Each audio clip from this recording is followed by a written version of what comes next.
Hello, ladies and gentlemen, and welcome to another online calculus lesson.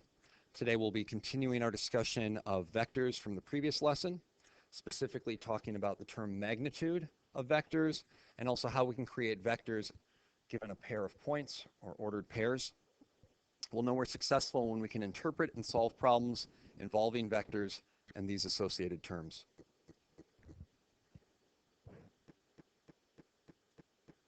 The terms and notation for today pick up where we left off. A lot of this is review. Remember, vectors can be written in this form similar to array or using a bold lowercase letter. And when you write those in your notes, you want to make sure to underline them, or if you write them on a test, so that it's made clear that those are actually vectors. Today we'll be talking about magnitude, as our learning intention said, and magnitude is one of the two characteristics of a vector.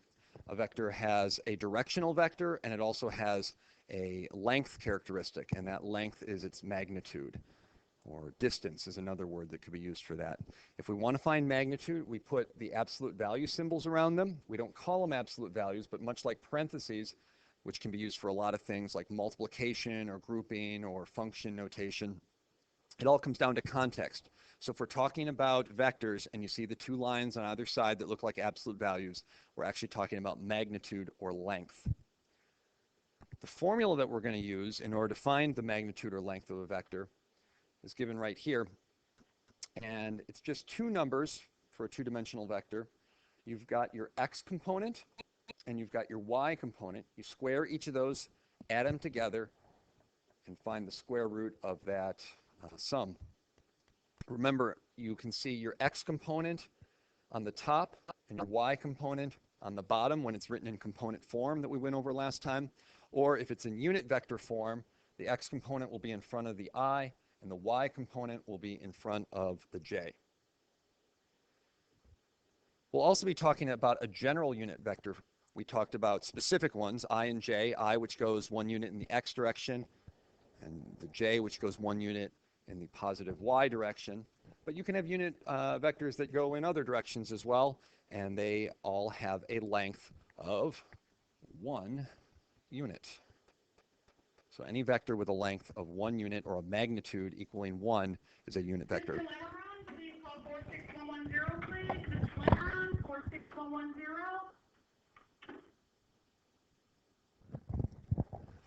So we'll take a look at a few of the things that we discussed on the last slide. To start with, we've got two vectors, vector p and vector q. Vector p is written in component form with an x component of 4 and a y direction of -5. And then our vector q has an x component of 6 and a y component of +4. We're going to start here with the magnitude of p. Again, it's magnitude because we've got the absolute value symbols around the p. Magnitude means distance or length, so we'll use that formula we saw. Our x component squared is 4 squared plus our y component squared. Make sure to use parentheses because it's a -5 for our y component. We want to make sure we're squaring both the 5 and the negative symbol because that was all part of the component. All needs to be squared. And then we can do some simplification. 4 squared becomes 16. -5 becomes a +25. And as we add those two values together, we get the square root of 41. That radical does not reduce, so we can leave it just like that. Or if you really want to, you could throw it in your calculator and round it to 3 significant figures, but I'm just fine with that answer. Again, the only way we could reduce a radical is if a perfect square went into it. 36 doesn't go in evenly, 25 doesn't, 16 doesn't, 9 doesn't, 4 doesn't, so we can't reduce it. You may want to pause the video now and see if you can find the magnitude of vector q. Looking now at the magnitude of vector q, same exact formula, 6 squared plus 4 squared, take the square root of that sum.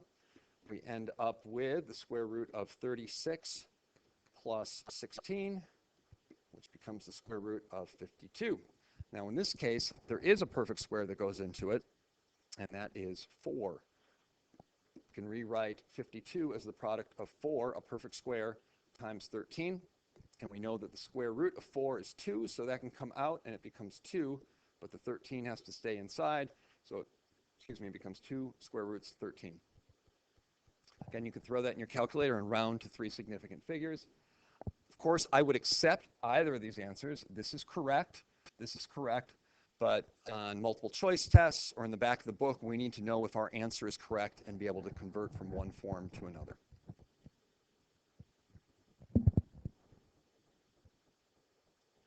For example 2, we're given a vector and we want to find k given that this vector is a unit vector.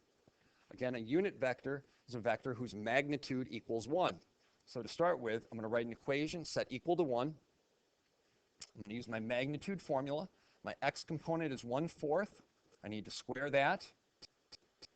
My y component is k, and I'm going to square that as well. And now it's just an algebra problem.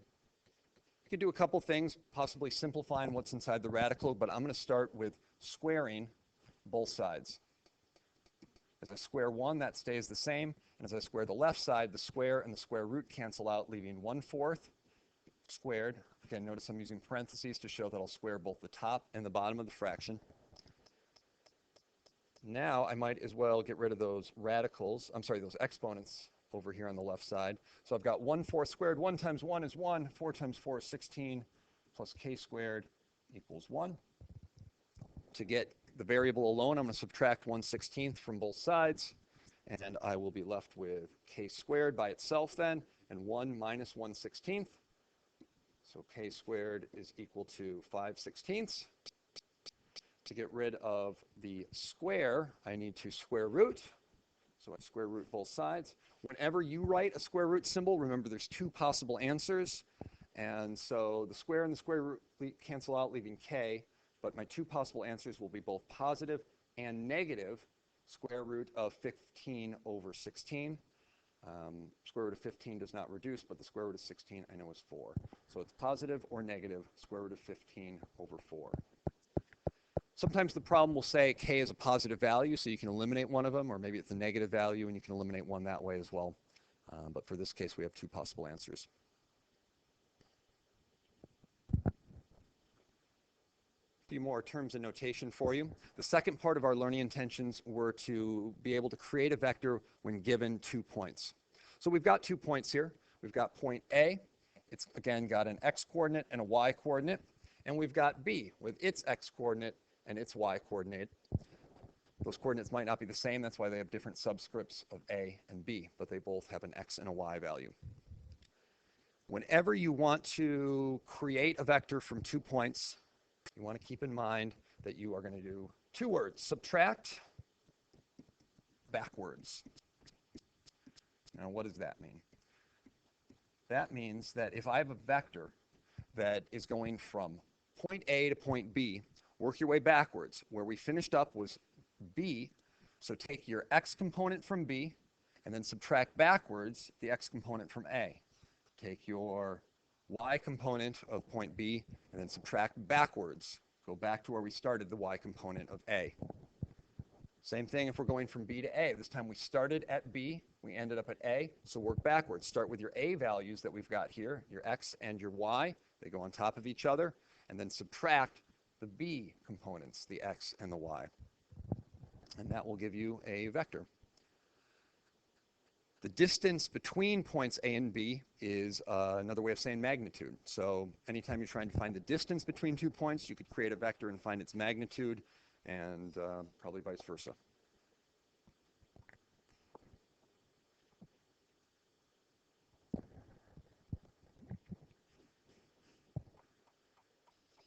All right, given points A and B, we would like to find vector AB in component form, and then find vector BA, and lastly find the distance between A and B. You can pause the video now if you'd like to try this on your own. Otherwise, I'll continue forward. Remember, the key words are, subtract backwards. So we're going from A to B here.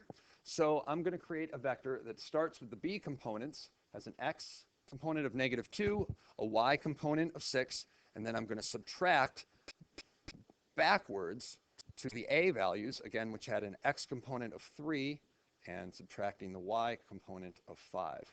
Now I can simplify that, and my new vector is going to be -5, 1. and that would be equal to vector AB. For part 2, I want to find BA, so it's the same process. I'm just going in the other direction. We've got vector BA, so we're going to subtract backwards. Start with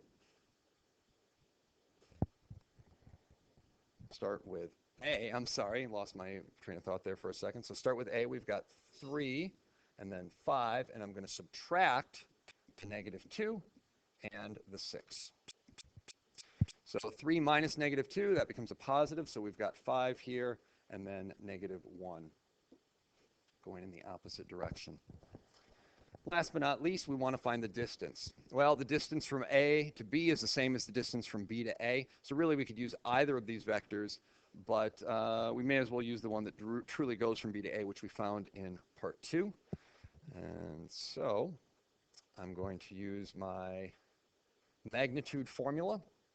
I'm going to use just these final components that we found here. 5 squared plus -1 squared. And that'll end up being the square root of 25 plus 1, which equals the square root of 26, which does not reduce because the only factors are 2 and 13, which are both prime.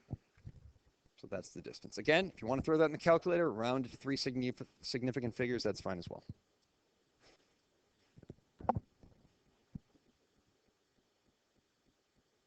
This will be our last example, I believe. And we are going to use vectors here to find our remaining vertex, which is vertex D or point D. Looks like we've got a parallelogram. I know that because it's got 4 sides. It's got 2 of which are parallel here, and the other 2 are parallel shown there. So if we've got a parallelogram, that means that the opposite sides not only go in the same direction, which is part of a vector, but they also have the exact same distance. So there's a couple ways we can do that, but we know for one that this distance from A to B, this line right here, has to be the exact same as from D to C. So maybe we should first figure out the magnitude or the distance from A to B. So I'm going to start with vector A, B, subtract backwards, starting with B, which is 2, 4, and subtracting -1, 3. And that will leave me with, again, 2 negatives become a positive, so 3, 1 is the vector that goes from A to B. Well, I actually know that that vector has to be the exact same one that goes from D to C. Same direction. And so I could say that D has an ordered pair of x comma y. And I already know the ordered pair that we've got for C, which is -2, 1. And I know that it has to be equal to the exact same vector that we had here, because these sides should have the exact same length, and they should have the exact same direction, which is what a vector is, length and direction. So I'm going to set that up as my answer, 3, 1. And we will find vector DC essentially here. That's what we're talking about. And I won't use another equal sign so I don't get a run-on math statement. But we'll subtract backwards. D to C, so going backwards, we would have C first, -2, -1, and then we subtract the D components, which is what we don't know yet. I've got an X and I've got a Y. Well, I know that this right here has to be equal to that, because those are both the X components. And I know that this, the Y component, has to be equal to that Y component. So you can break this up into 2 little equations here. I've got one that's -2 minus x equals 3. And we'll solve that one here by adding 2 to both sides. So I get -x is equal to 5. Therefore, x equals -5. And then I can do my other one right here, which says -1 minus y is equal to 1. Add the 1 to both sides. So I get -y equals 2, therefore y equals -2. Now that's not written yet as an ordered pair, so I'll go ahead and do that. And my final answer has an x value of -5 and a y value of -2. Now would be an appropriate time to sort of look at whether that seems reasonable compared to the other points that we have here. This one seems to be the highest point that we have, positive and in both directions. And then this one moves over to the left a little bit with the x value. That makes sense. Clearly, this picture is not oriented perfectly, but I think our answer certainly seems reasonable.